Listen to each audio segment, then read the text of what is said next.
The ashen hills stretched like the ribs of some ancient beast, gray and bare against a sky that never softened. For 3 summers, the rains had failed, and the soil cracked like broken pottery.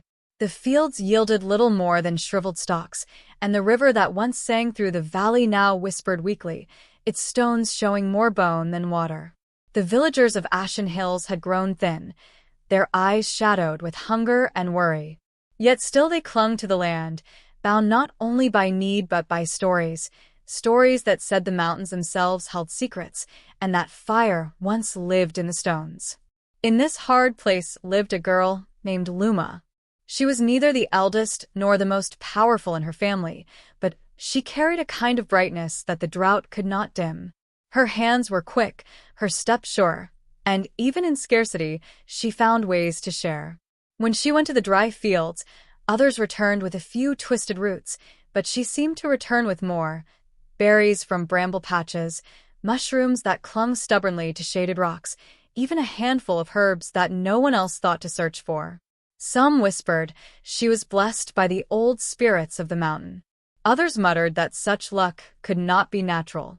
Her 2 brothers, Joran and Malric, watched her with eyes that measured and weighed. They were older, broader of shoulder, but their efforts in the fields left little to boast about. Where Luma returned with food, they returned with dust. Where elders called Luma to help tend the sick or soothe frightened children, the brothers lingered on the edges, feeling invisible, their pride scraped raw. Each morning, Luma rose before the sun. She would carry a clay jar to the weak river, kneel by the muddy trickle, and coax enough water to bring back home. She would move through the village with quiet steps, offering a sip to the widow who could not walk so far, or pouring a little on the roots of the single fig tree that still clung to life. Children ran to her with hollow eyes, and she would share whatever she carried, even if it left her own stomach empty. The people loved her for this. They said she had a heart made of embers, small, glowing, and enduring in the dark. Yet admiration often breeds shadows. Her brothers heard the praise and felt it like stones striking their backs. When they walked the same paths, no one thanked them. When they bent their shoulders in the same fields, no one blessed them. The village saw only Luma's brightness, and in that glow, the brothers felt dimmed. At night, when families huddled around low fires, tales returned like smoke. Once, long ago, the mountains gave fire to humankind. It was said the spirits chose a single keeper, a person with a heart strong enough to bear it. Sometimes the elders, their voices low and gravelly, would glance at Luma as they told the story. The brothers noticed. The thought curled inside them, like a snake. Still, Luma did not see their growing resentment. Her eyes looked outward, not inward. She worried about the cracked jars of grain, the children whose bellies were swollen with hunger, the brittle crops that bent like paper. She walked the village paths barefoot, dust rising around her ankles, humming soft songs that her mother once sang before the sickness took her. She believed, foolishly, her brothers thought, that if she gave enough of herself, the mountains might give back in turn. The land was weary, the people suspicious, and her brothers restless. But through it all, Luma carried herself like a small flame that refused to be smothered. And in Ashen Hills, a place where even hope had become scarce, such light was both a blessing and a danger. The days stretched long and harsh, and in every hour the brothers' envy deepened. Joran, the eldest, carried himself like a man who believed he was owed respect simply because he had been born first. Malric, the second, followed close behind in his shadow, more cunning than strong, sharper of tongue than of hand. They had always been assured that the family's name, the little land that remained, and what few possessions survived their father's death would pass to them. It was the way of things: sons inherited, daughters were given away. But the drought had shifted the ground beneath old customs. The villagers began to speak in ways that unsettled the brothers. They saw how the elders called for Luma's advice when sickness came, how they trusted her to measure the last grain and ration water with fairness. When the widow's child burned with fever, it was Luma they asked to fetch healing herbs, not Joran or Malric. When the goats went missing in the hills, it was Luma who returned with them, guiding them home as though she understood their bleeding language. "Do you not see how they look at her?" Malric whispered one night, his voice rough with bitterness. "Like she is chosen. Like she is more than us." Joran stared at the low fire between them, the last scraps of wood sputtering. "She is a girl," he said flatly, though his jaw tightened. "When she marries, she will be gone, and the land will still be ours." But even he felt the sting of what was unsaid, that perhaps the village would not let her go so easily. Perhaps they would ask her to stay, to lead, to keep the hearth alight when no one else could. Their home, once filled with the noise of siblings, had grown tense and silent. The brothers spoke little to Luma except in commands. "Fetch more wood," Joran would order. "You should be grateful we keep you here," Malric muttered when she brought back food. And yet, in their silence, they watched her, their resentment swelling with every kindness she showed others. Inheritance weighed heavily on them, not only as a matter of land, but of pride. The fields were little more than dry veins across the hills, but still they were the last tether of their father's line. Joran saw himself as the guardian of that line, Malric as the second hand. To them, Luma's growing influence was a threat. If she was praised too often, if she was seen as a bearer of blessing, then perhaps even the laws of inheritance might bend. It was Malric who first voiced what Joran had only thought. "The elders tell the old tale of the mountain's fire, do they not? And do they not look at her when they tell it?" Joran's silence was answer enough. "If they decide she is the chosen one," Malric pressed, "then what becomes of us? Do we bow to our own sister? Do we let her take what is ours by right?" Joran's fists clenched on his knees. He remembered too well the murmur of the villagers when Luma passed, the way even the old men who once patted his back now nodded to her. He remembered how the children followed her like ducklings, how women blessed her steps. "No," he said at last, his voice low and hard. "That will not be." So the arguments began, not with words thrown at her face, but with words exchanged in secret. They plotted while she slept, her body curled small on a straw mat. They whispered in the fields, pretending to bend over dead crops. Their bitterness was not sudden. It grew like mold in damp places, slowly, silently, until it spread too far to be scrubbed away. Sometimes, Luma sensed the change. She noticed the way her brother's eyes slid over her, not with the affection of kin but with something colder, calculating. She tried to bridge the distance, offering them the larger share of food, asking them to join her when she walked to the river. They refused, and her kindness only hardened their resolve. For in a land where hunger ruled, blessings could be as dangerous as curses. The more Luma shone, the more her brothers felt themselves fading.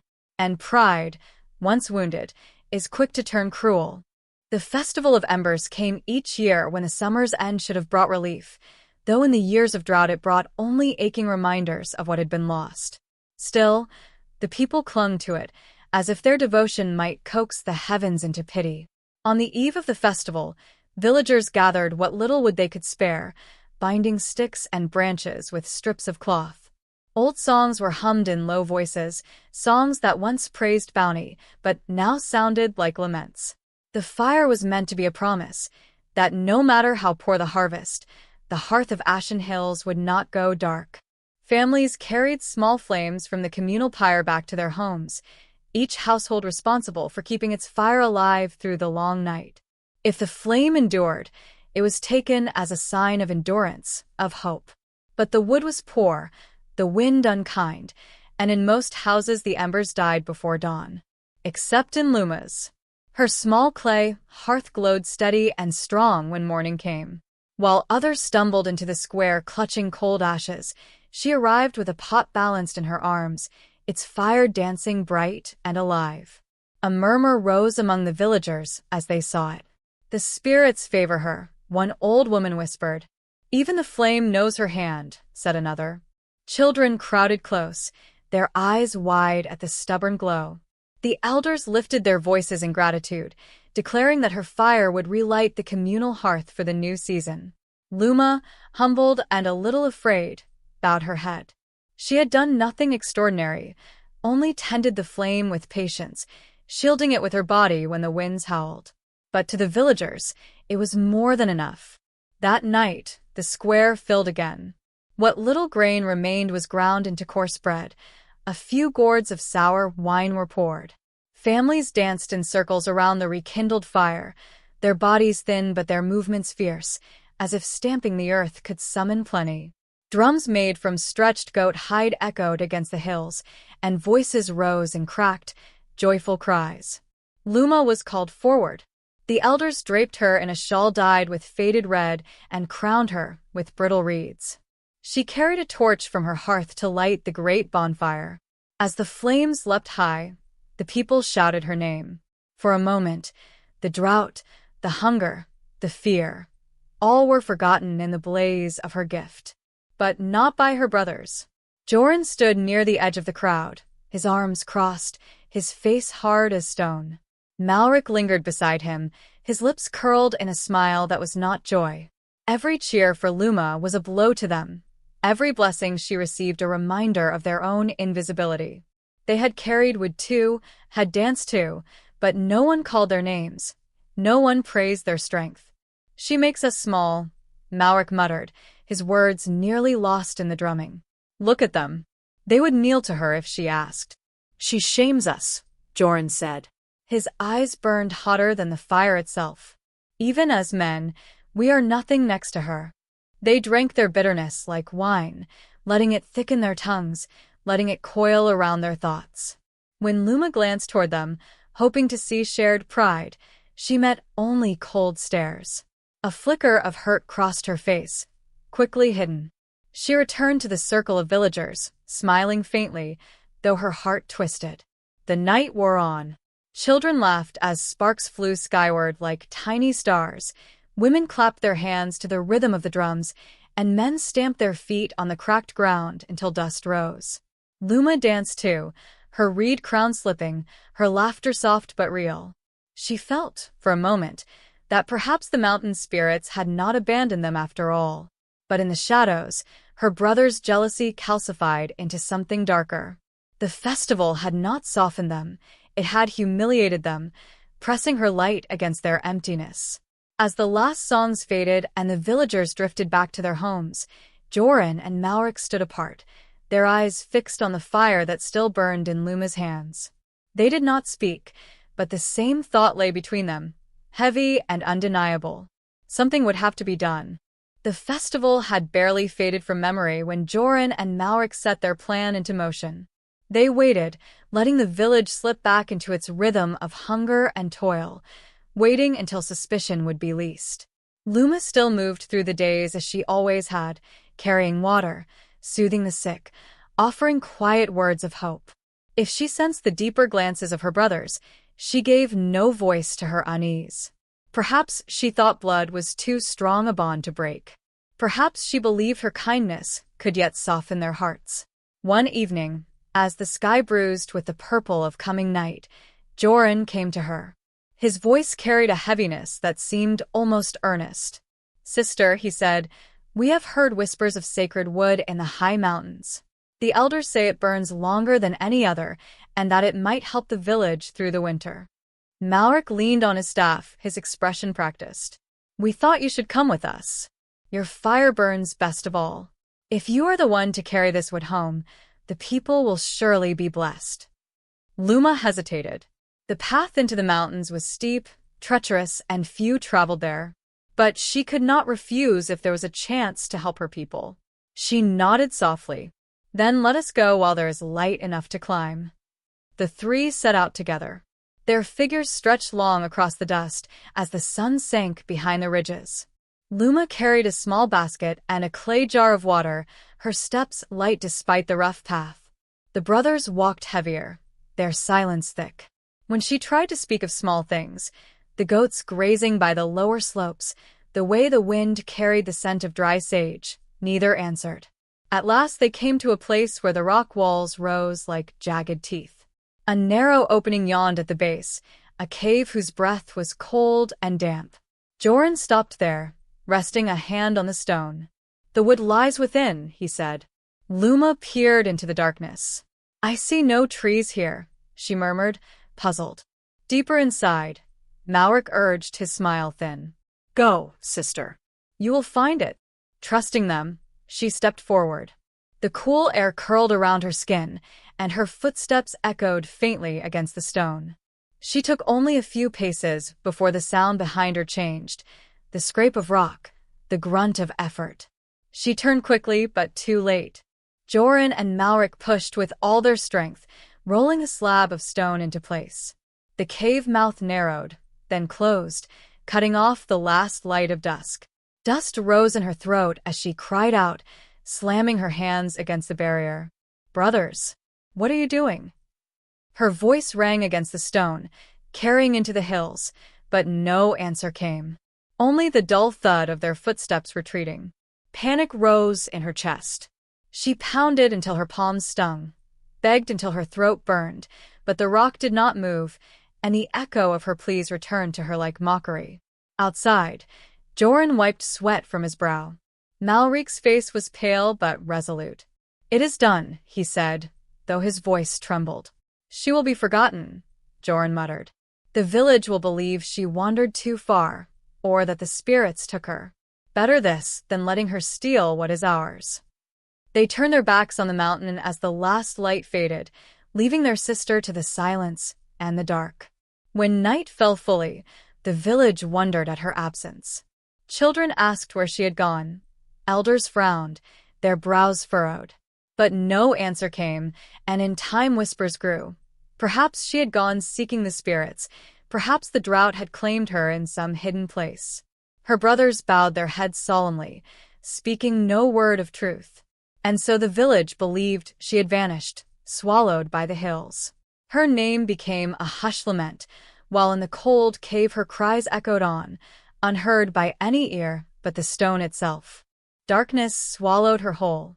At first, Luma pressed her palms against the stone until her skin blistered, clawed at the cracks until her nails broke. She shouted until her voice cracked raw, until her throat felt as though it bled. But the cave swallowed every sound, returned them to her in warped echoes that mocked her desperation. The air was heavy, smelling of damp stone and old earth. She could not tell night from day. Only the gnaw of her stomach marked time, and soon even that rhythm grew uncertain. Thirst scraped her throat like gravel. The clay jar she had carried shattered when the stone was rolled across the mouth, spilling its precious water into the dust at her feet. Now she licked the walls for droplets that sometimes gathered in the cracks, tiny mercies in the endless dark. Fear crouched over her shoulders. She remembered stories told by the elders in hushed tones, stories of those who wandered into the mountain caves and never returned. Some said the rock was alive, that it swallowed the foolish whole. Others whispered of spirits that drifted in the stone's marrow, hungry for the warmth of human breath. As a child, she had shivered at these tales, pressing close to her mother's side. Now they crowded her mind, pressing close in the silence. She began to hear things, scratches along the walls, faint sighs in the dark, the drip of unseen water. Sometimes she thought she heard her brother's voices, sneering, then laughing, then fading into silence again. She pressed her hands over her ears until her skull ached, but the sounds came from within as much as without. Hunger bent her body into knots. She dreamed of figs, of flatbread, of cool milk. She dreamed of the taste of smoke on roasted grain. In her waking hours she gnawed on her reed crown until the strands cut her gums. Yet even in suffering, something stirred. In the blackness, her mind turned to her mother's voice, her mother, who had died before the drought deepened, who had sung songs while grinding grain, who had whispered stories at night when the winds howled outside their hut. One tale returned to her again and again, that of the first flame. The fire was not born from wood, her mother had said. It came from the mountains. The stones themselves carried it hidden, waiting, and it chose a hand to bear it. Luma remembered how her mother's eyes had gleamed in the firelight as she told it. As a child, she thought it only a story. But here, in the cave's womb, the words took on a different weight. If the flame truly lived in stone, was this not where she must find it? Nights, or what she thought were nights, passed. The fear that had once coiled tight around her chest began to loosen. Her voice, hoarse from crying, grew quiet. She sat in stillness, her back against the cold wall, and let the silence settle. And then, one moment that might have been a dream or might have been real, she saw it, a faint flicker along the rock, like a breath of fire moving behind a thin veil. She gasped, reaching out. Her fingers met only rough stone. Yet when she closed her eyes, the light danced more brightly. She began to see it in her dreams, walls alive with fire, flames leaping without heat, sparks weaving shapes in the air. At first, the visions terrified her. Fire meant burning, consuming. She saw herself engulfed, her body turning to ash. She woke with her hands clutching her chest, trembling in the dark. But over time, the fear dulled. The flames in her dreams no longer reached to devour but curled toward her palms, flickering, patient, waiting. She began to wonder if the darkness itself was a trial. Perhaps the mountain was listening, weighing her spirit. Perhaps her suffering was the price of being chosen. The thought was strange comfort, a thread to hold in the void. So she stopped clawing at the stone. She stopped begging for release. Instead, she listened. When she heard the sigh in the walls, she answered softly, as if to a friend. When she felt the air stir against her cheek, she whispered thanks, as though someone had passed close by. Hunger still gnawed at her. Thirst still burned, but beneath it something else began to grow. Her fear had not vanished. It lingered, sharp as ever, but it had changed shape. It no longer caged her. It pushed her forward. She began to sit with her palms open in her lap, as though inviting the flickers of her dreams to land there. And one night, if nights could be counted in such a place, she dreamed not of faint sparks, but of fire full and bright, flames curling like living serpents across the stone. They twined around her hands, and instead of burning, they warmed.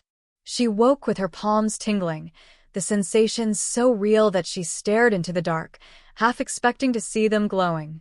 The cave remained black, silent. Yet within her chest, a spark had caught.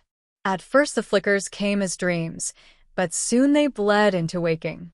Luma sat with her back to the stone, her body frail, her lips cracked from thirst, when she noticed it again, a quiver of light crawling along the jagged wall. It moved like a serpent made of flame, vanishing when she blinked, only to reappear in the corner of her vision. She thought her hunger had conjured it, that her mind, desperate for light, painted fire where there was none. But then she heard a sound that was not an echo, a hiss, a whisper, a voice as thin as smoke. "Child of ash," it breathed. She froze. The hairs on her arms prickled. The flicker grew stronger, splitting into 2, then 3. Shapes took form in the cracks, not flames as she knew them, but spirits woven of fire itself. One coiled like a serpent, eyes molten. Another rose tall and wavering, like a torch bent by wind. A third danced on spindly limbs, cackling sparks. They were beautiful and terrible, neither wholly solid nor wholly smoke. Luma pressed her palms to the floor, steadying herself. Who are you?" The tallest flame bent low, its ember face flickering. "We are what remains of the first fire. We were hidden when the mountains were young, waiting for a hand that would not tremble." The serpent spirit slithered closer, its heat brushing her skin without burning. But not all hands are worthy. Fire devours as easily as it warms. The smallest one giggled, scattering sparks. "We must know, child. Will you burn? Or will you bear?" Her mouth was dry, but she forced words past her cracked lips. "I will bear," she whispered. The spirits stirred, circling her like wolves. "Not so quickly," said the serpent. "Fire does not choose without trial." The cave shimmered. Luma gasped as the stone walls dissolved, replaced by visions. She stood suddenly in the middle of her village, though she knew her body had not moved. The air was thick with heat, the sky bruised red. Around her, the huts burned, thatched roofs collapsing into ash. Children wailed, elders crumpled in smoke. And there, At the center of it all, she saw herself, hands blazing, eyes bright with fury, her fire consuming everything she had once loved. The serpent's voice coiled through the vision. This is one path. Do you see it? To be chosen is to hold destruction. Her heart pounded. She tried to run toward the burning children, but her feet would not move. Tears streaked her face. No, she whispered. That is not what I want. The tall spirit bent close. Fire does not ask what you want. Fire only asks what you are. The vision shifted again. Now she saw her brothers, Joran and Malric, kneeling in the dirt. Flames licked at their clothes, their skin, their eyes wide with terror. She felt the heat rising in her chest, the delicious release of vengeance. She could end them as they had ended her. The giggling spirit clapped its fiery hands. Strike them down. They left you here to die. Is their breath worth more than yours? Her fists clenched, her nails digging into her palms. For one dizzy moment she almost yielded, almost let the imagined fire spill from her. But her mother's voice rang faintly in her mind. The flame chooses a hand that does not tremble. With a cry, she shut her eyes, turning her face away. No. If I burn, let me burn for life, not for death. The vision shattered. The cave returned, dark and damp, though the spirits still circled her, their lights brighter now. The serpent's spirit hissed. She refuses vengeance. The tall flame rumbled. She rejects despair. The small one shrieked with laughter. She would carry us. Together they flared, their heat filling the cave. The stone walls glowed as if lit from within, veins of fire spreading like roots. The air trembled, hot and alive. The tallest spirit leaned forward, its ember eyes steady. Then you are chosen. But know this, fire will not leave you. It will hunger always. If you falter, it will consume. I will not falter, Luma said, though her voice shook. The serpent coiled around her wrist, its body weaving into her hand, vanishing as it sank beneath her skin. The tall flame pressed into her chest, searing her heart with heat that made her gasp. The giggling one leapt into her palms, curling there until her hands glowed faint red. She cried out, not in pain, but in awe, for when she lifted her palms, fire bloomed there, real fire, alive and obedient, licking her skin without harm. It danced as though it had always been waiting. The spirits' voices echoed together. Carry us, bearer of flame. Carry us with purpose, or be devoured. The choice will follow you forever. And then they were gone, their shapes dissolving into sparks that drifted upward and sank into the stone. The cave grew still again, silent, but her hands still glowed with embers, and deep within her chest a fire beat thrummed beside her heart. She was no longer alone in the dark. The first hours after the fire entered her were torment. Luma pressed her forehead to the cold rock, shivering though heat churned inside her chest. Every breath was thick with smoke that only she could feel, as though her lungs had been reshaped into bellows. At times, she thought she would burst, her veins splitting open with fire. At other times, she feared the flames would abandon her and leave her hollow. Sleep came in fragments, broken by sparks flashing behind her eyes. But slowly, the torment softened into something else. The warmth inside her steadied, no longer a storm but a rhythm, a pulse that matched her own heartbeat. She began to sense the difference between hunger and power, between the flame's will and hers. When she exhaled with focus, a wisp of fire curled from her lips, dancing before vanishing into the cave air. It did not scorch her. It obeyed her.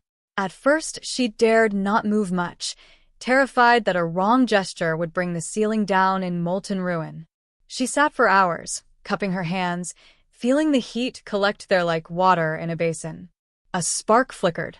A second followed.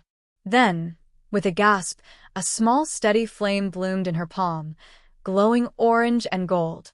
She closed her fingers, and it dimmed, but did not vanish. It pulsed softly, as if waiting for her command. She remembered the spirit's words, "Fire will hunger always.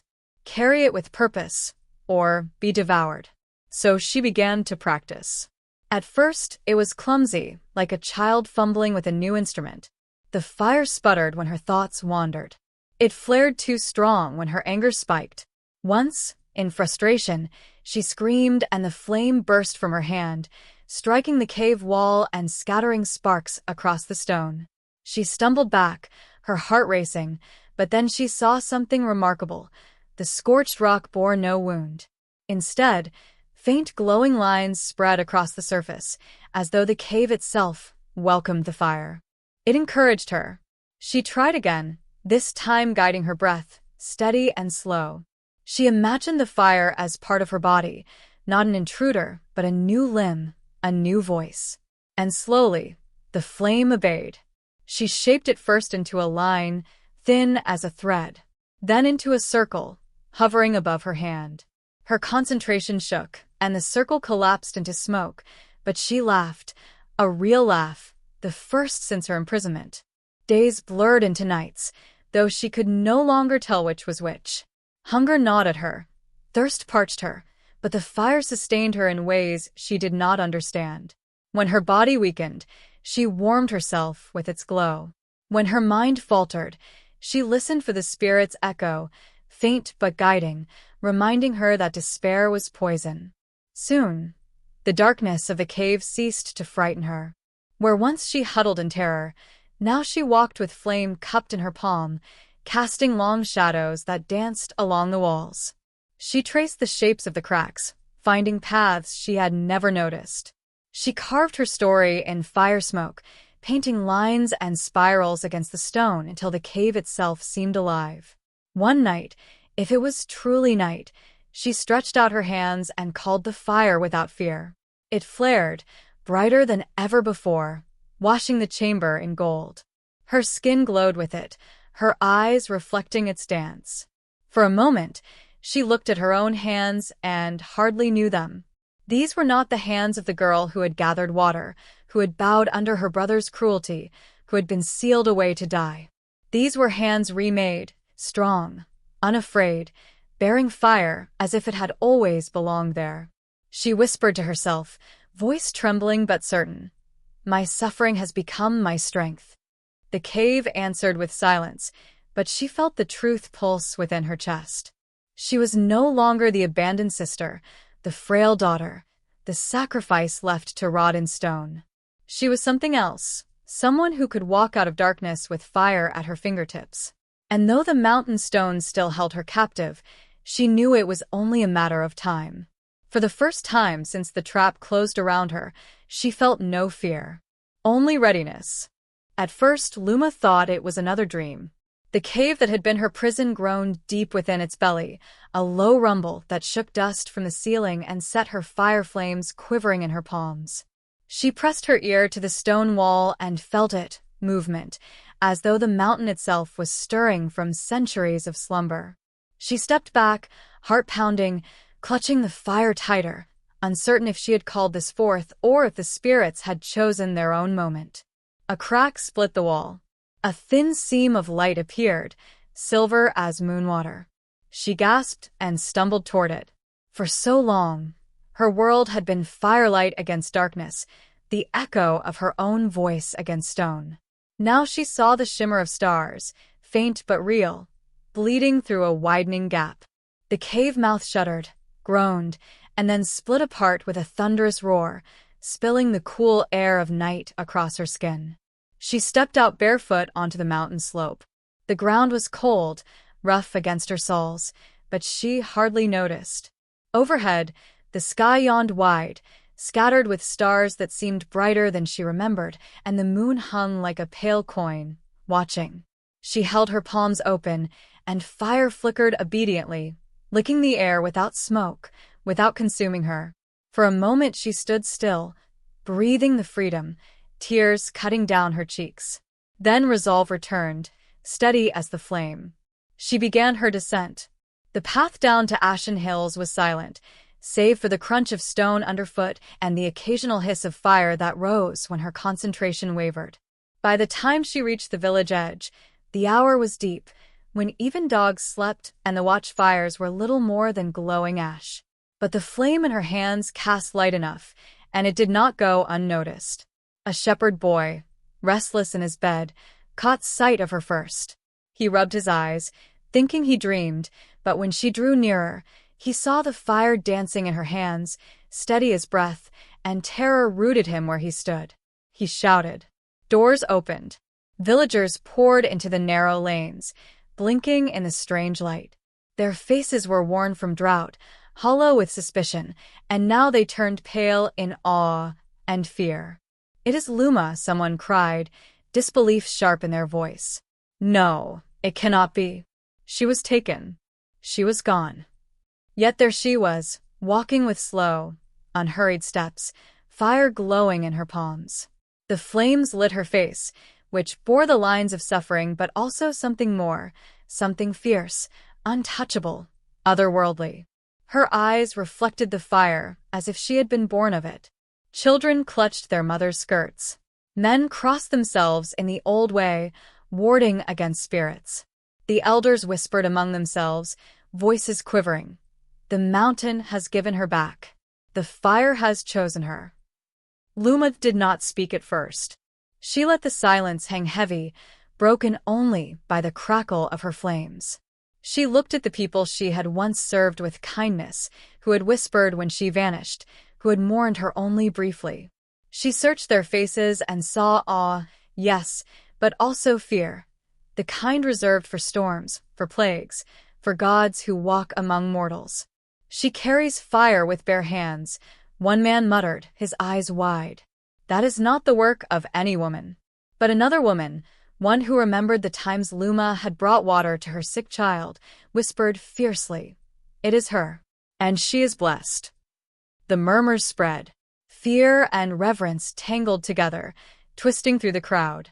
And as the news leapt from mouth to mouth, it was as if the village itself shifted. In less than an hour, the whole of Ashen Hills knew. Luma had returned, no longer merely a daughter, no longer merely a sister, but something transformed, something chosen. Her brothers were not among those who gathered, but she saw shadows at the edge of the crowd, retreating, watching, knowing their sin would soon be revealed by her very presence. She did not chase them. Not yet. Instead, she raised her hands higher, letting the fire flare bright enough to paint every face in gold and red. Gasps rose. Fear sharpened into awe. Some knelt. Others fled into their homes. Finally, her voice carried, steady, ringing across the night. "You left me in darkness," she said, her gaze sweeping over them. "But the darkness gave me fire." The words settled like embers into every ear, every heart.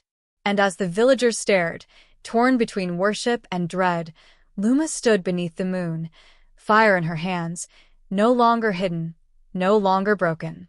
She had returned, and nothing in Ashen Hills would ever be the same. The night of her return stretched long into silence, but no one in Ashen Hills slept. Word spread from house to house until every ear had heard. Luma, the vanished daughter, had come back with fire in her hands. By morning, the elders summoned a gathering in the open square, where the red dust of the drought still clung to every stone. The people crowded close, their faces tight with hunger and curiosity, fear and reverence. At the center stood Luma, her hands folded before her, flames flickering softly between her fingers like tame birds. She did not shiver. She did not bow her head. Her brothers stood across from her, Joran with his jaw tight and Malric with his eyes darting, restless as a trapped fox. The elders had called them forward, for whispers had already begun. Where had she gone? Who last saw her? "It is a trick," Joran said, his voice hard, loud enough to be heard above the murmurs. "Our sister wandered too far into the mountains. If she has returned with strange powers, it is not because of us. The spirits marked her, not we." Malric nodded quickly, though sweat clung to his brow. Yes, she strayed. She was never content to remain within the village walls. If she is fire now, it is because she sought it. Luma said nothing.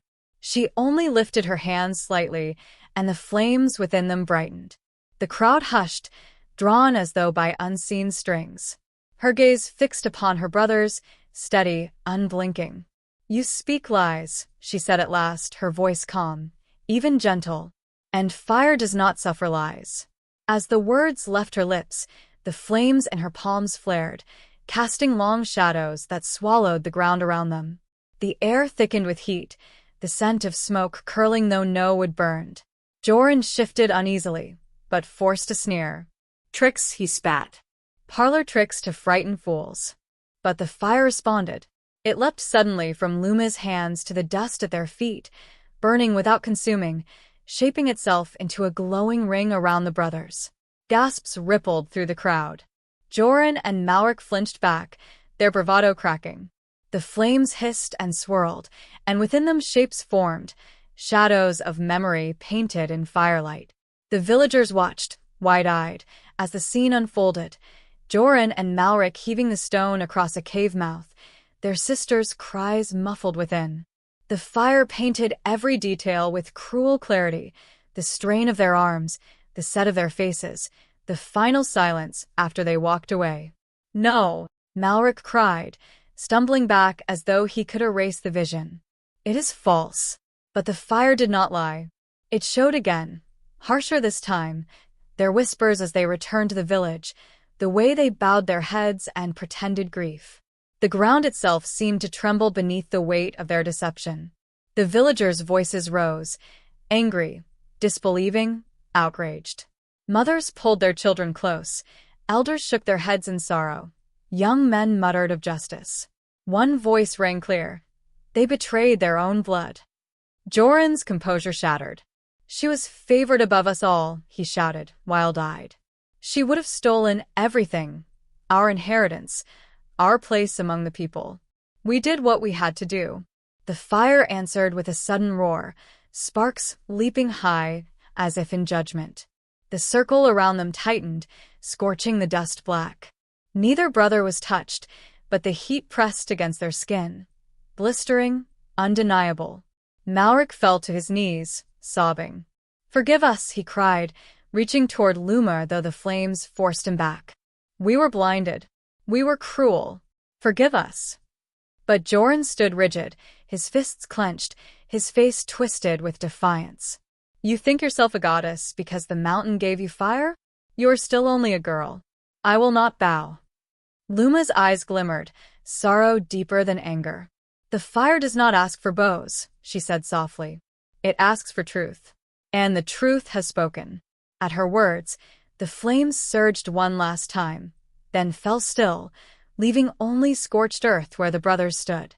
Malric collapsed fully, shaking, while Joran stood trembling in silence, his defiance drained, his face ashen. The crowd roared, some demanding punishment, others whispering of curses. The elders raised their hands for quiet, but the truth was already known. The fire itself had judged. And as the smoke cleared, all eyes turned not to the brothers, but to Luma, who stood tall amid the embers, her fire steady, her expression unreadable. The square of ashen hills still smoldered where the fire had judged, blackened earth cutting a scar through the heart of the village. The people pressed close, their whispers weaving into a storm. What will she do? Will the brothers burn? Will the fire consume them? Even the elders, who had weathered famine and plague, watched Luma with trembling hands, for never had mortal flesh walked with flame. Luma stood silent, the glow in her palms steady, eyes moving between her brothers. Malric knelt, weeping openly, his head bowed, as if the very dust deserved his tears. Joran, though stripped of defiance, would not lower himself. He stood rigid, his chest heaving, the shadow of pride still clinging like chains. The villagers waited for her word. Justice had been revealed, but judgment still rested with her.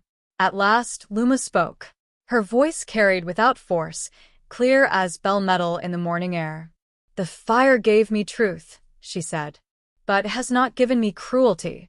A murmur swept through the crowd, some relief, some confusion. Her flames flared briefly, then softened, like breath drawn in and released. She turned to Malric first. "You will live," she said, her eyes grave. "But your life is not yours alone. You will serve this village until your last breath, giving more than you ever took. Let every ember you light remind you of what you sought to destroy." Malric pressed his forehead to the earth, sobbing thanks, though shame burned in his cheeks. Then she faced Joran. His jaw tightened, his eyes searching hers for anger, for vengeance. Instead, he found sorrow. "You sought to bury me," she said, "but the mountain raised me higher than your envy could reach. I do not need to end you. The fire has already marked you. Wherever you walk, the people will see the truth in your shadow." Joran's lips parted as if to retort, but no sound came. For the first time, his shoulders sagged, his defiance crumbling into silence. The crowd exhaled as one. Some shook their heads, muttering that the brothers deserved harsher fate. Others wept in relief. But none questioned her authority. In sparing them, she revealed a power greater than vengeance, the power to choose, to define justice by her own hand, not by blood or fury. The elders stepped forward, bending their knees. "You are no longer only Luma, daughter of Ashen Hills," the eldest declared. "You are Firebearer, protector of our people. The mountain has returned you to us as guardian." The crowd echoed the name, Firebearer, first in whispers, then in cries that filled the square. Mothers lifted their children to see her. Men bowed their heads. Women reached for her flame as if its warmth might chase hunger from their bones. That night, under a sky washed with stars, the villagers gathered again. A great pit was dug at the center of the square, and Luma stepped forward. She placed her hands over the hollow and breathed. The fire leapt from her palms, settling into the pit with a steady, eternal glow. The people gasped, for it burned without wood, without oil, and yet it did not fade. One by one, children came forward with small torches, their faces round with awe. Luma bent to each, letting them touch their sticks to her flame. The torches caught, burning brightly, and the children held them high, laughter ringing through the night. The villagers cheered, their voices rising in a song not heard for generations, a song of hope reborn. As the firelight spilled over their faces, hunger and drought seemed for a moment less sharp, less cruel. For the first time in many years, Ashen Hills did not feel abandoned by gods or spirits. They had a protector, and her flame would guide them through whatever shadows lay ahead. Luma stood apart for a moment, watching the children run with their torches, sparks chasing the dark. She felt the weight of what had been done to her, the ache of betrayal, the endless echoes of a cave. But she also felt the fire within her, steady and sure, and she knew she was no longer the girl who had been trapped. She lifted her hands, flames rising in answer, and the villagers' voices swelled louder, their torches flickering like 1,000 stars. The night of mourning was gone. A new dawn had begun, not with sun but with fire, carried in the hands of their firebearer. And so the girl once betrayed became the heart of Ashen Hills, her eternal flame lighting the path for generations to come.